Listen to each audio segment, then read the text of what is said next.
I was doing drop shipping when I was in high school. That gave me enough money to get married, at least have the interest to, because I was 15. I was in love with my soon-to-be wife at that time. Right. She was 14. Just turned 15. So and me and her was high school sweethearts and all of that. So I approached her father one day and I told him, I was like, look, I'm interested in being married. I said I'm interested in your daughter. And then, and I'm, talking to him and everything. He was like, and after I said all of that, he was like, oh yeah, what's your name? Right. I was like, damn, man, I'm messing up, man. I ain't even telling my name. This is crazy. Right. So I told him my name, and just so happened he made the pilgrimage to Hajj with my father in 1997. Okay. So he already knew my family. You come from good stock. Yeah, he already knew. He was like, oh man, I know your father. So Okay. it was like clean. After that it was clean, man. So once I got married, we moved to we stayed in Atlanta. I was continuing to do business like how I was doing, just bringing this income however I was able to. And then once I graduated and went to Howard, I had studied insurance. Okay. So I became a licensed insurance agent at 19. Okay. And in DC. And I was selling insurance. I was going down to the corporate buildings in DC, dressed in a nice suit, and I was selling insurance, and I was really good at it because I knew sales. Yeah. I knew sales. Got you. You weren't afraid to knock on doors, get rejected, all that good stuff. Yeah, I was used to all of that. What made you get into insurance? Or want to pursue insurance? My brother came to me with an opportunity because there was another elder gentleman who I don't think he had any sons or something. He wanted to see his business, go on. So got you. He talked to my brother. My brother came and brought the plan to me, and I was like, all right, let's get to it. Right. So me and my brother became licensed insurance agents. Okay, cool. So we both started working it, and he had dropped off. My brother had dropped off and wanted to do something else, but I stayed in it, and I made a few dollars off of it, and then eventually, eventually I moved from doing insurance after I read the book called the G. Wilson book. Okay. The Miseducation of the Negro. Okay. And, in that book, he pretty much said that, you have our children who go off to these colleges and these institutions, universities, and they're studying everything that their parents had nothing to do with. If your parent was a farmer, sharecropper, a shoe shiner, whatever it is, and you don't study that, then the likelihood of you being successful is less than as if you were to study what they did. So if you study the trade of your parent, you're more likely to be successful. And I thought about it. I remember like this, quote from the Bible, where it says, something to the extent of, Jesus says, I must be about my Father's business. Yeah. So, and it hit me then. I was like, okay, I'm with that. I never really thought about it, but my father was a painter. Right. And he painted homes in DC. Okay. And everybody knew he'd been doing that for years. Yeah. Alongside with hustling on the street and be able to sell, the different products on the street. So I said, you know what, I'm going to at least attempt it. I'm going to reach out, I'm going to let my father know. I'm going to try to help him in his business. So I started studying what he was doing. And in my mind, I was very analytical. So I was like, okay, he could have did that differently. Okay, I would call the name this and that, call it that. And, if I would dress differently. And I was doing all of that. And I started to bring those ideas to him. Okay. And, my father at the time, he didn't want to hear that. You know what I mean? Like he didn't want to hear none of that. He was like, look, I've been doing this all my life. I know this business. Ain't nothing too much you could tell me about this. Right. And, I kind of had that with him. So we fell out on that piece. Okay. And he said, if that's something you want to do, then you do it. Right. So I was like, all right, you get, the green light. Yeah. I'm going to show you now. Yeah. Show you what this about. No doubt. I went out, started, came up with a name. Started the company. It's called Peppermint Painting. Okay. And I had the idea of like, I went to go see 20 homes. I saw 20 different homes, 20 different potential clients. Okay. And none of them came through. Didn't make not one sale out of all 20. Got you. And I'm like, all right, cool. But that's cool though, because my father taught me something when I was young. When I was selling on the streets of DC, I kept getting no's on the street. People said, nah, I'm good, young brother. I'm good, young brother. And, and I remember me coming to my father, I said, man, there ain't nobody say yes. It's, everybody keeps saying no. He said, soon somebody would say yes. But he Right. said, count your no's first. Right. Count how many no's you get before you get a yes. Right. So when I was on the streets in D.C., I'm counting. It's Right. like 100 no's, and then I finally got a yes. Right. So he said, all right, well, now you know. So every 100 no's you get, you're going to get a yes. Now, some That's days it may be, longer, whatever, but some days you may get, for every 10 no's, you may get a yes. So, Right. but at least you're able to see your You numbers. shifted your perspective. It shifted my You look at perspective. it like it's a game. Like, all right, I know it's usually 10, so if I just 11, I got them. Probability. So I'm looking at it, Right. what's the probability of this? Right. So I said, all right, now I'm going to increase the probability. Okay. So when I was on the streets in DC, I put a 10 outside. Okay. That increased my probability from 100 no's to one yes to maybe about 50. Then I put up, and I asked my father, he said, yeah, put up some dresses, big women dresses. He said, because the truth was, it was more women buying from us on the street than anybody else. So he said, cater to the women.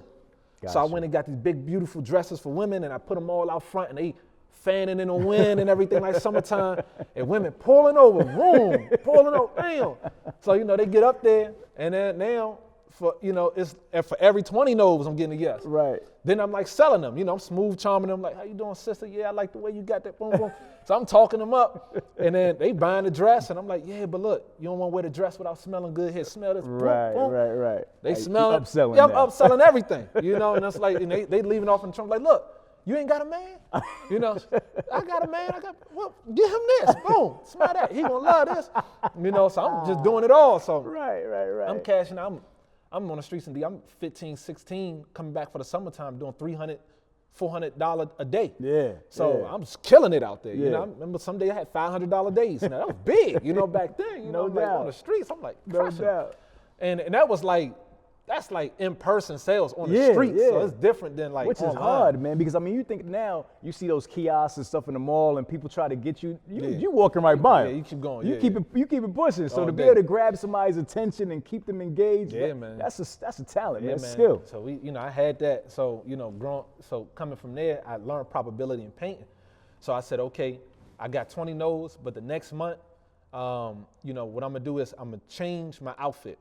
So I put on all whites, painter outfit, and I had a hat, but I took paint with my own fingers and I sprinkled it on a hat to make it look like I, you were was busy. in the business. Right. And I sprinkled it on my boots. I had brand new boots, and I took the paint, sprinkled it on my boots. I went like that, and I went into the house. I think I did about 30%, somewhere around there. Yeah. And then I had a little Toyota, and I stopped parking my Toyota in front of people's house. I parked it on the side of people's house. And then it increased my margins up to like 50%. So now it's like for every two people I see, I'm closing one, 50%. So By making all these little adjustments. all these little adjustments. And then I realized that the people who came in before me, they were leaving out and they had notepads that they were writing on. So I said, okay. I took the money I made from the other jobs, I went and got a tablet, iPad. Right. I had a little iPad with the little stencil and all of that. Yeah. I went to some of the paint stores. I got the little thing. I remember one time I was inside the house and a woman, she told me, her and her husband told me that they had the intention of going with another company. Okay. And I told them, I said, well, were they able to match the paint for you? She said, well, they're gonna come back. I said, is that the hole they put in the wall? Because you gotta put it, sometimes you gotta scrape out the paint to take it to the store. To get the match. So they said, yeah, they took it to get the match. Yeah. I said, well, let me take a look. And I had this device I paid $80 for. And I put it on the wall, doot, beep, beep, beep, beep. Match. And I said, here's your match. And she was So like, they was like, broke my whole "Who's wall this?" down. They And were this like- man got the tools I had for the the tools, trade. bro. So I knew I had to, I was You competing. invested in your business, man. Invested in the business. Yep. So they were like, all right, well, this, he got it. Yeah. He got it. So come to find out, the people before me, they bid it $4,500 on the job. Okay. I bid $7,000, still got the job. Wow. Still got the job. That's crazy. Yeah. So it was like everything was, it was probability. It was psychology. Yeah. So when I dealt with people, when I dealt with white men, Yeah. I stared them down in the eye, because I knew that it was intimidating to have a young black man to challenge you on whether or not you can afford this price that I'm giving you. Right. So I would tell them 7,000, and I just stare them like that. And sometimes they'd go, well, let me go and check with my wife. I said, okay, do you need me to come back? Or do you need me to speak with her directly? Right. And he said. So you challenging his nigga manhood, did. Right. So he's like, he said, no, that's not necessary. He said, but this is her project. I want her. I said, yeah, for sure. Bring her down. Right. So then she asked me, so I said, well, we're going to do X, Y, and Z, and this is the price. And I would still look at him. Yeah. And then she would look at him, and he would stare at me, like stare me down, like as if it's about to break him. And then he just says, give my checkbook. I was like, dang, got him, So Get my checkbook. Yeah, reparations, He has to be the alpha in the situation. Like, Right. I can handle this. I got this, I said, yeah, so, it was psychology, That is hilarious, man. So, man, it was things like that at an early age I was picking up on. But, but anyway, I got into painting, and since then, our painting company, that was 12 years ago. No, I'm tripping. 2012. So that's 9 years ago. Yeah. So our company is still in existence, and we thriving right now, man. We doing really good in DC. Dope.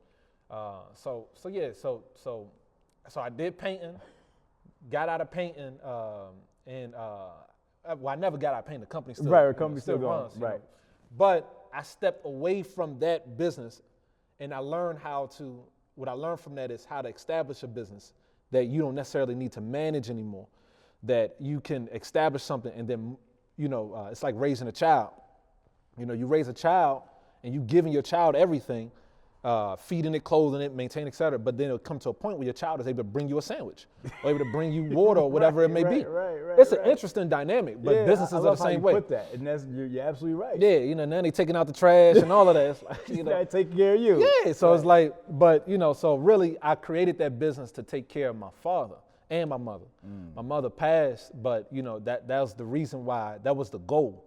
And I told my brother, back then, because my father was real hard on me, so I told him back then, I said, I'm gonna tell you something.